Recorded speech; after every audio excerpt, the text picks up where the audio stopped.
We are looking at multiplying the other alternatives. In fact, this comprehensive commercial real estate study is something we have just obtained. I got this on Wednesday night so that we can look through what other realistic alternatives might be pursued for the facility. Not for us to develop, but what would an actual developer who has the resources to do something different, what might be able to happen here that they might be interested in. Okay. And through the company that's doing this for us, there are connections to developers that might be interested. But right now, I just got it last night. I haven't even looked through it. I don't know exactly what those might be. The other thing that I need to say is that one of the alternatives that the church is discussing is a possible merger with another United Methodist church. If that works out, which I can't even begin to predict the possibility of, that could involve the other church joining us here. We still would not be able to handle the whole facility, but we would still be here. Yeah. It could involve us going there, in which case there would probably be no church as church in this building at all. And then I don't know what it would be instead. That depends on other things. Okay. Well, thank you. And that's not even asking any questions. We were able to get that out. So I'm sure some of this will be redundant, and we can move on if it is. Okay. What has been, and I think you've just alluded to this, what's been done to explore the other options?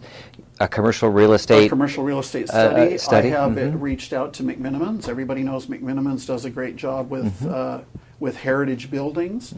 Haven't heard back from them. Sure. We reached out to two other organizations that manage old church buildings for civic purposes that are not churches anymore. That wedding chapel, performance venue, to see if they would be interested in another site to manage. And so far, I haven't heard from either of those. But basically, every rock that somebody turns over that has promise, we're connecting.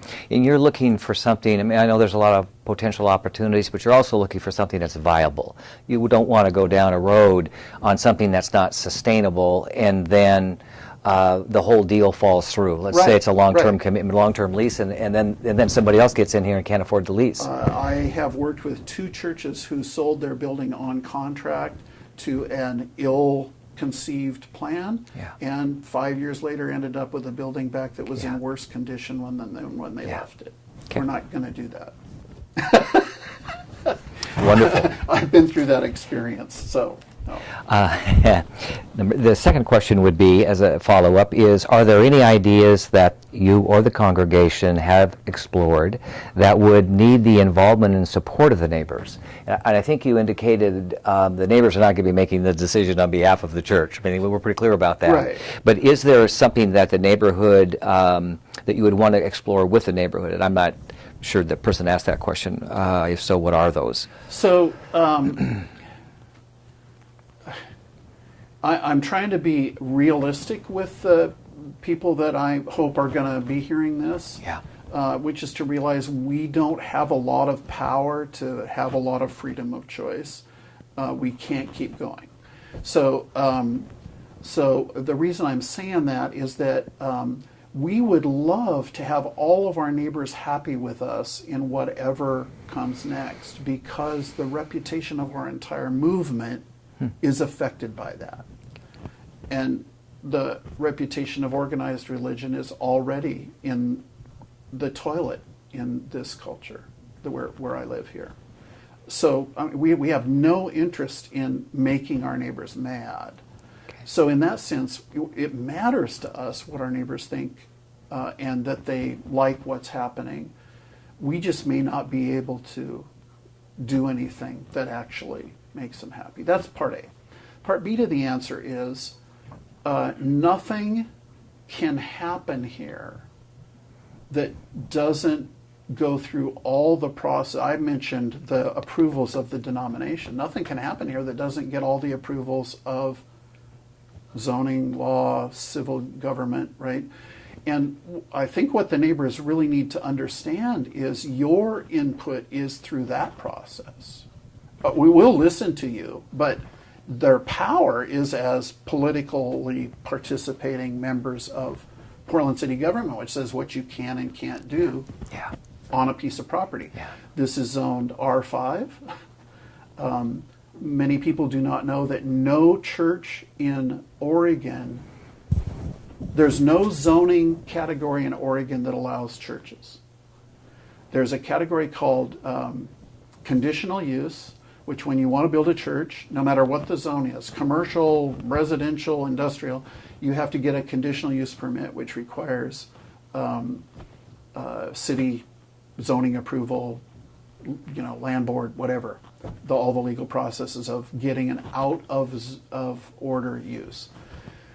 What that means on the other end of this, the occasion, what about when a church leaves? It means that zoning reverts to the underlying zoning, and only that is automatically approved for whatever comes next. And here, that's R5.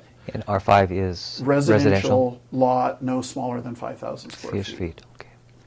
So the only thing that anybody can do here without process, a legal process, would be to tear down the buildings and build, I think, maybe about 4 houses on this block. Sure. Okay. The rest requires a legal process that we're not in charge of. We're just one of the many parties that has to abide by it. Well, and thank you for saying that. And I think the neighborhood does want to get involved, and certainly I'm sure they're prepared, will be prepared to go through those legal processes. Right. That's part of the deal. Yeah. And what we'd like to do is minimize that opportunity by the standpoint of working with you up front, or working with the church, or suggesting ideas, or having meetings like this. So anyway, that's that concept. And then the last question on this first page is, can you make this is a good question. Can you make a shelter the last option given the residential nature of the neighborhood? So the best answer I can give to that is I can't make it the last option because right now we don't have any options. Right? Well, that's not the first option then either. No, absolutely. Right now we don't have any actual proposals. Right? I know that Do Good is working on a proposal, but there isn't one yet. Yeah. And in fact, Do Good's partners, I don't know anything about it, but I assume their partners could all decide, well, we've all looked at this and now we don't think we want to do it.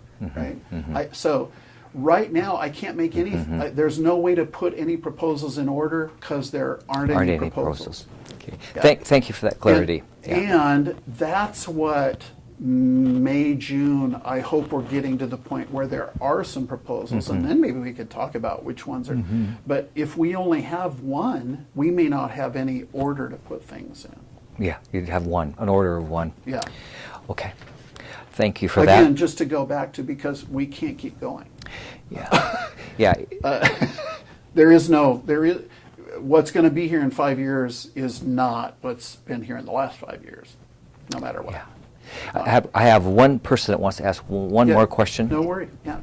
I just wanted to. I am Olivia. Yeah. Hi, Olivia. And observing as part of this process, and I just want to ask kind of what I think our neighbors might think is an obvious question, keying off of what you just said, which is if Do Good knows how to make a proposal, how does anybody else? I mean, who else was included in the opportunity to make a proposal? Well, that's what we're looking around for right now, right? Can you re-ask that question over here so make sure we get it? Oh, okay. So I'll just repeat it. The question is, how are we developing and inviting proposals? So let me just say that I've, as I mentioned, emailed McMinimans. I've talked to other groups other organizations that are using old church buildings for other purposes. And actually, the Methodist relationships throughout are sharing, anything. What I haven't done is send out to the neighborhood. Would you guys do you guys have ideas? Okay, here's the invitation. But at the same time as I do that, I want to just put out a caution. or a filter through which ideas coming will be filtered. We will not be able to do anything about ideas that people say, why don't you do such and such? Sure. Okay? If somebody wants to come and say, we would like to do such and such, and here's our proposal, that'd be awesome. But what we can't respond to, because we're done. I mean, I got a bunch of 90-year-olds who've been trying everything they are able to do for 20 years. Yeah. We're not going to be able to do somebody else's idea. So that's part A. Part B is, again, our experience with other circumstances in Oregon City, in Sunnyside, and other places, is when we say, well, all the neighbors come and tell us what you'd like to do, you get vague ideas that aren't good business plans or even very well coordinated or organized. And it sounds great in a big public meeting where everybody says, oh, that's a great idea. And then when they find out that it would mean they'd all have to pitch in $5,000 or they'd have to give 20 hours a week, it gets all of a sudden it's only 8 people who are left.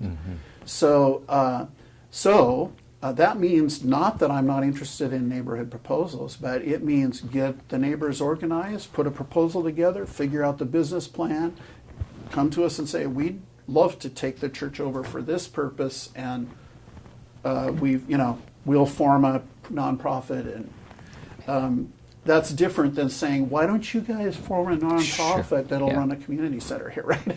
That'd be a great idea, but not our deal, not our mission.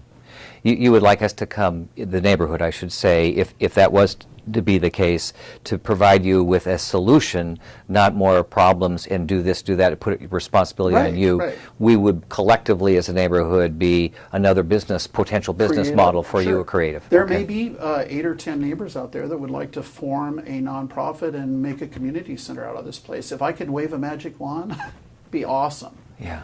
But and I shouldn't say but. If they do it, I'd be thrilled. Yeah. Right? But that proposal would come like do-goods and whoever else's, right? And it would either work or wouldn't. I mean, the church would love to see that. If there was a group that organized a plan to make a community center out of this place, that was a realistic plan, that figured out how are they going to, again, not if you sell us the building for $1,000 a month, but, because we'll end up with it back, right?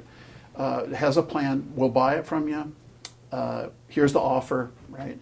I will say, by the way, also that the primary value, if we sell the building to somebody else, is not maximizing the amount of money we get. Okay. Right? So it wouldn't necessarily be top bidder. Okay.